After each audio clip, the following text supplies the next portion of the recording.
wicked Jackie Chan.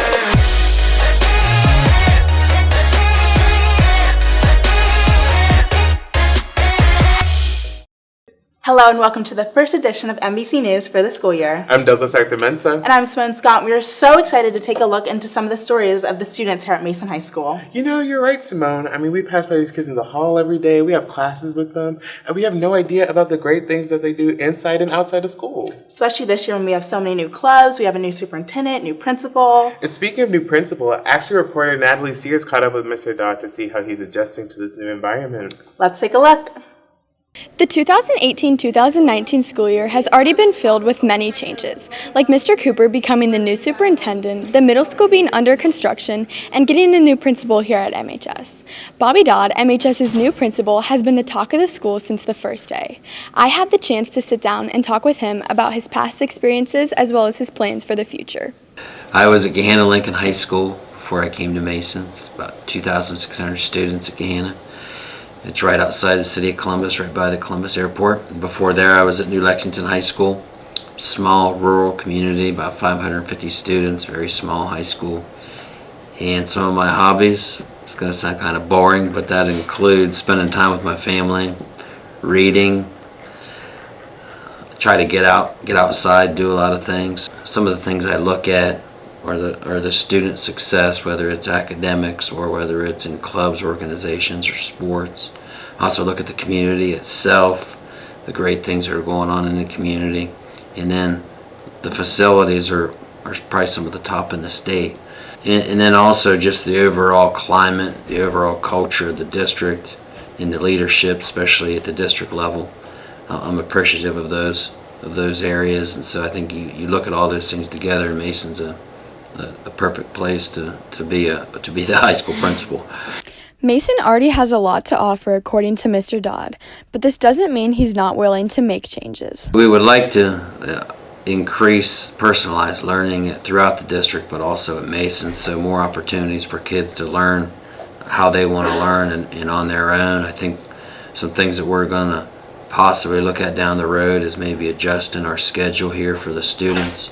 And my biggest thing is giving students the opportunity to do things that maybe they've never been able to do before. Mm-hmm. So I think meeting with a lot of clubs and organizations and hearing the students' voice and seeing what we can do, some things that they've always wanted to do, and maybe make them happen here at Mason.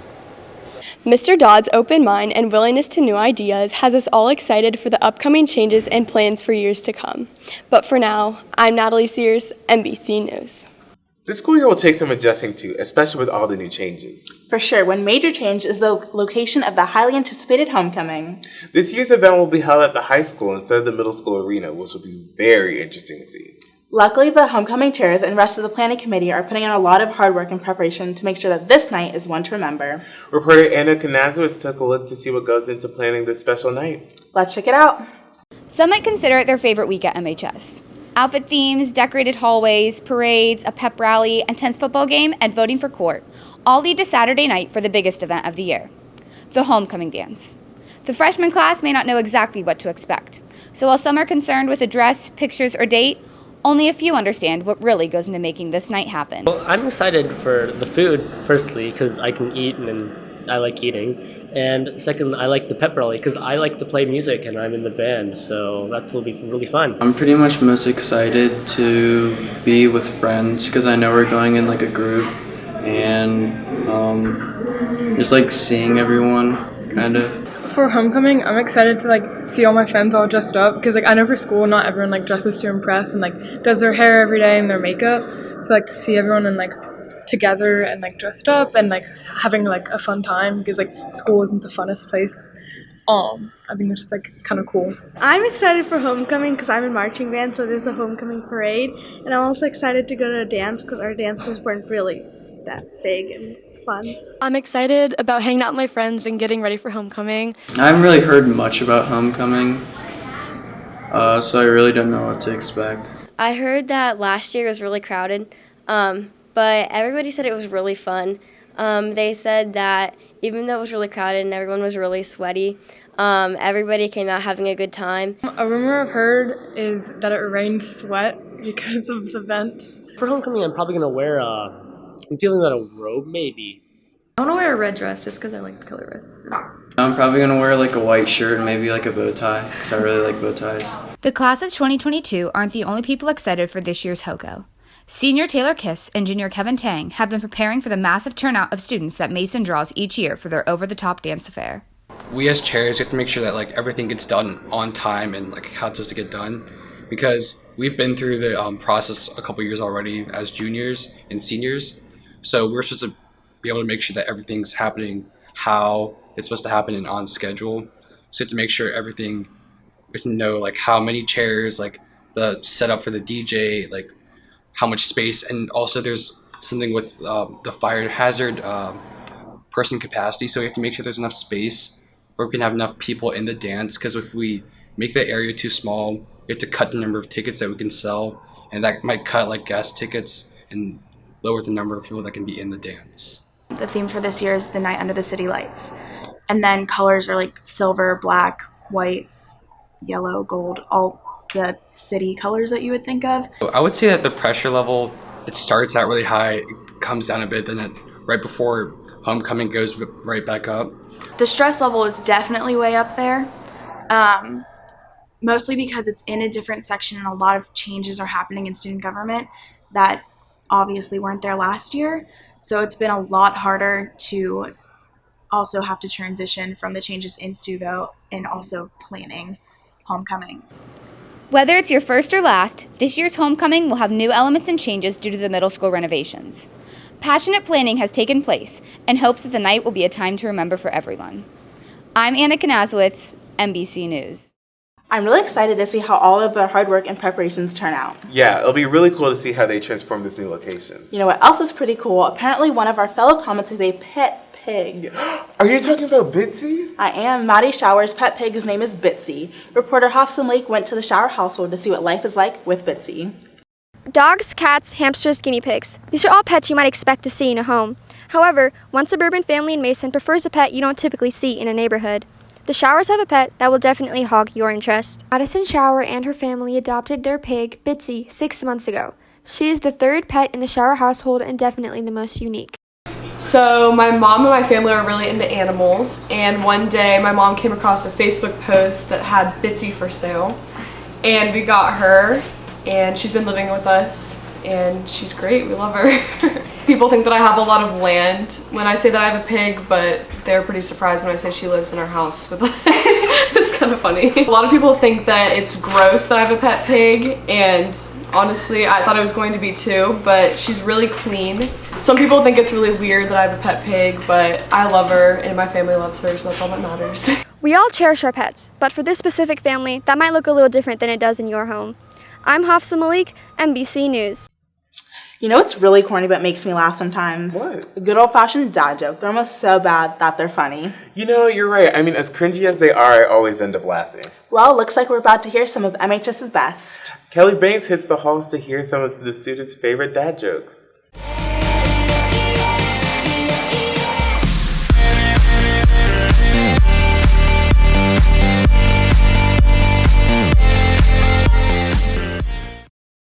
Dad jokes are those unoriginal, unfunny jokes that still somehow make us laugh. Like, what's brown and sticky? A stick. I know you all know what I'm talking about, so I hit the halls to see what your best dad joke is. Hey, what's the difference between an alligator and a crocodile?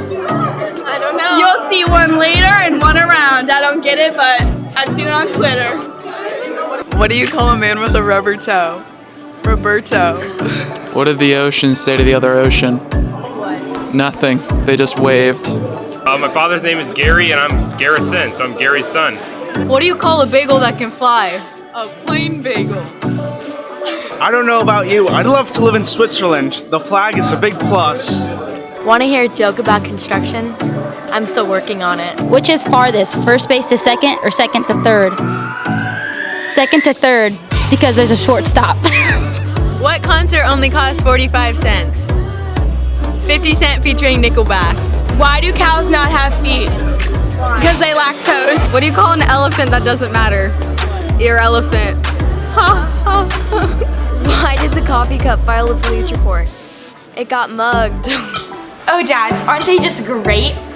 Hey, Dad, do you want to hear some funny jokes? Just ask the kids at MHS for some suggestions. I'm Kelly Banks, NBC News. The Comet Zone at Mason High School. We have all your spirit needs. From your classic black hole t-shirts to your favorite and most popular comfort tees. Pick up some trendy Comet accessories, required classroom novels, and Mason Comet novelties. The Comet Zone can also create custom gear for your team, club, or organization. The Comet Zone. Get in the zone. I may have to use one of those dad jokes pretty soon. Or maybe not. Well, one of the most important things at MHS is athletics. Totally. From football to cross country, we have a lot of great athletes and teams. Let's go over to Riley Malloy and Riley Johansson to see the latest in Comet sports. I got that California.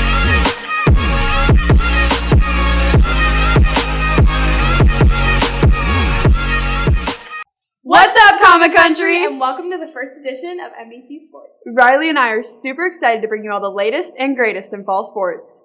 Along with all the changes that have gone on in the building, MHS Sports have been changing it up a lot as well. Yeah, but one thing that is staying the same is the skills of our cross-country teams. Abby Miller got the chance to check in and see how the season's going for our award-winning Comets. Backed up by years and years of stats alone, there's no sport at our high school with the proven success rate that cross-country has acquired, and it's not gender-specific. Mason is a powerhouse in both boys and girls cross-country. MHS has a consistent output of collegiate athletes for running every single year, and that's because of the strong program that the coaches and athletes have built over the past years. The girls cross-country team has won GMCs the past 8 years, and the boys have taken home the trophy 7 of the last 8. It's no question that both teams are dominating the GMC, and the girls team feels like they've done so because of the team atmosphere, hard work, and lots of preparation. When I came in as a freshman, I had these 3 juniors that I always really looked up to, so that's kind of how I have how I mirror how I act towards my teammates, and I definitely want to be like them because they were great role models for me and they definitely pushed me in the program. So My friends mostly, because we just hold each other accountable, and even just during runs, we're all just really encouraging, and even outside of cross country, I can just talk to them about anything. When we're running together, just showing you can have fun even when you're running. I try to kind of have 2 things: hard work and love. Love each other, love the athletes, care for them, but also demand hard work and high expectations. And I think if you can combine pushing people to excellence with love and care, students will run through brick walls for you. And that's what we try to do. The boys cross-country team is also taking control of the GMC through constant practice, motivating each other, and having the right mindset. We use a pyramid as our example for the team because the bottom guys push the guys in front of them to be better, and it's all the way up, pushing each guy to be better. And without a large team like we have, there wouldn't be as much competition and motivation to be better. We've really just looked on what we can improve on with training and what we've been able to improve on with coaching and teamwork and the attitude and the atmosphere that we keep around the team and during practice and meets and things like that. I think we've worked hard on our culture on our team. We talk about being team-oriented, we talk about being hardworking, and we talk about being tough racing. And we know that if we do those things, if we are team-oriented, if we put others first, if we work really hard, and if we learn how to perform under pressure, that will help not only our athletics, but every area of life. Whether it's from running hundreds of miles, learning from the past leaders, or just having the commitment and love for the sport, the Mason Cross Country teams have all the components to have yet another dominating season. I'm Abby Miller, NBC Sports.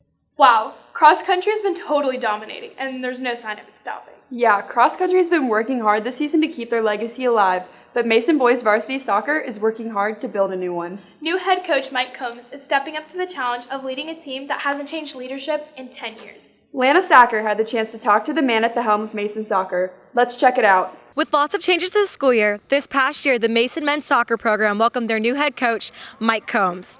Having led Cincinnati State in 223 wins and only 50 losses, as well as being named Coach of the Year 10 times, Combs has a high success rate and is bringing nothing but the best to the program. Started coaching early on. My mother was involved in coaching soccer at Marymount High School, and and started coaching with the youth teams and just got the interest and the passion to coach. So then I started getting the club soccer and training teams, and one thing led to another to the point that I wanted to coach high school. So I was assistant coach for a number of years, but was given an opportunity to take a lead role in many of those opportunities with the several different schools I coached at. Shortly after that, I was given an opportunity to be a head coach at Cincinnati State for 15 plus years, and had a lot of success there. And that's led to the opportunity here now, being here at Mason High School in the first year and certainly enjoying it. Junior captain Ben Damgey and senior captains Nick Kruger and Michael Calvani are looking forward to leading the team under Coach Combs' new influence and style. Well, it's certainly different from anything we're used to. He's definitely more attacking minded. He pushes a lot more numbers forward. Brings a different kind of seriousness and intensity to the team that we haven't seen before. But overall, it's a new experience for the guys, and I think we reacted very well to that. Coach Combs is pretty funny. He likes to have a good time at practice, but he's also really good at making sure we keep that balance between like having a serious practice and getting work done, and also having some fun with us and like getting us to loosen up a little bit. So the kind of atmosphere that Coach Combs has been bringing is he's very encouraging, and he like goes the extra mile, and he like after games or practices he sends like texts to individual guys and just tells us what we're doing good and what we can work on, and it just boosts our confidence, I'd say. Yeah, it's completely different from anything we're used to last year. All the returning guys, nobody has any set positions, set starts, so everyone kind of comes in here and has to fight for their positions, which creates a lot of competition within the practice atmosphere. Although this season has just begun, the boys are working hard towards another successful season. Combs' persistence and love for the game has created an environment that is not only challenging, but enjoyable. I'm Lana Sacker, MBC Sports. It's always exciting to welcome a new member to Comet Country, whether that be a new coach or a new player. And I actually got a chance to catch up with one of those new players. I headed out to the fields to talk to varsity player Dan Carr, who brings an original backstory to the sport he's played his whole life. Dan Carr hates soccer. No, seriously, I'm not kidding. He despises it. He physically cringes at even the slightest mention of the word. But he loves football, and he's bringing this unique love of the game to the Mason boys varsity soccer team. Carr comes into the team with a devotion to the sport that represents a way of life from his home and believes that only one name truly captures the essence of the game. I don't know where you guys got the word soccer from. I don't know why you thought that was a good idea. I understand that you have American football, which is what we call it, and I respect it. I think it's a great sport, but I'd just rather you call it something else personally, because I feel like we claimed the word football when we created it like 10,000 years ago or whatever it was. I think it was like my second game for Mason or something. It was a friendly last year when I was in junior year, and I was running down the line and something went wrong and I swore, which was just normal, kind of normal to me. And the referee turned to me, looked at me, and he was like furious, like, "Don't do that again." I was like, "Oh, I'm sorry. I didn't know how to react because I didn't really know what I was getting shouted at for until I realized that I can't do that." Despite mishaps he may have had transitioning through the contrasting perspectives on the sport, he ultimately believes that his purpose on the team is to share his love for the game with others. Me personally, I'm a very loud person. I think everyone who knows me knows that. I think a big part of the reason why I'm on the team is to motivate other players, because in the UK, if you go to a professional football game, as an American, I personally think you would have never experienced anything like it, because I've been to sports games here, I've been to sports games there, and just the passion, it's absolutely crazy. Like, it is insane. Like, the noise is something else, and I think I really do bring that to the team. I bring a lot of liveliness. I'm very energetic, and I like to motivate people to do their best in ways that they've probably never seen before. Throughout Europe and kind of throughout the rest of the world is like one of the biggest sports. It's not even a sport, it's like a way of life in England. Something that matters to Carr is that his zeal for the game shows through in a way that he plays, which helps him bond with his teammates. People really understand how important it is to me, even if I'm not the best player on the team, which by far I'm definitely not. There's like a lot of people who do play a higher level than me, but I feel like everyone now understands how much I love this sport, and there's a lot of people on my team who also do really, really enjoy the sport. Like, in America, I find a lot of people play sports so they can maybe go to college and stuff. Me personally, I'm not doing it for that. They're playing just for the passion of the game, and I think that's like a nice difference. No matter what season, what game, or what team, Carr continues to give his all to the sport that runs through his veins. Through his motivation and dedication to the sport, he continues to add a new element to the game and a new passion that Comet Country has never seen before. I'm Riley Johansson, MBC Sports.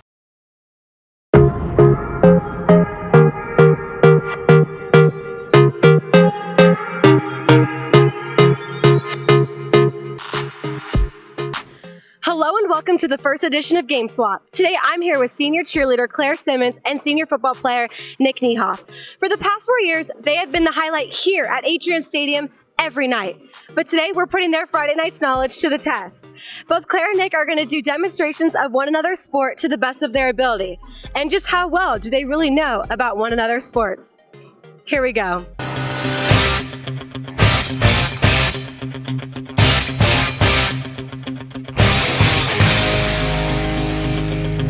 All right, Claire, let's try a tackle. Okay.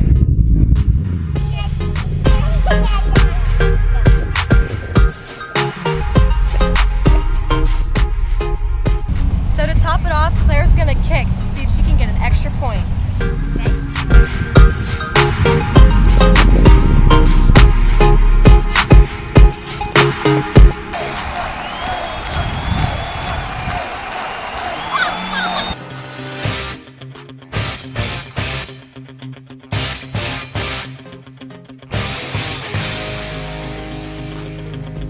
All right, let's start off with a simple basic toe touch.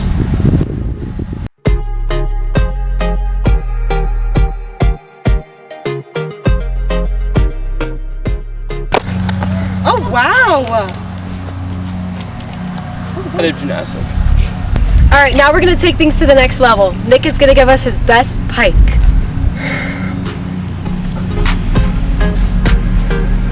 Do I just try and touch my toes in the air? Yeah. Like you hold your body. Can't even touch my toes in general.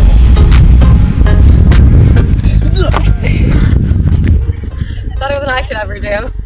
And to top it off, they're gonna do the Comet's favorite cheer. 1, 2, 3, 4. Red, hot. Our team is red. Hot. Our team is R-E-T, red. H, our team is hot. We start. Yeah, you stop. Thanks for joining us on the first edition of Game Swap. Who do you want to see switch places next? Be sure to tweet out to us at we_R_MBC. We hope to see you next time. I'm Lana Sacker, MBC Sports. Looks like a lot has gone on in MHS sports this first month. You're right, Simone, there is. And that is our first edition of MBC News for you all. Thanks for watching, and as always, we're committed to bringing you the news of students making the news. So much hard work goes into making this broadcast, and we could not do it without our fantastic crew. From everybody in front of and behind the camera, I'm Simone Scott. I'm Douglas Arthur-Mensa. Today's broadcast was brought to you in part by The Comet Zone. Don't forget to pick up your Comets for Casey homecoming shirt on sale now. The Comet Zone. Get in the zone.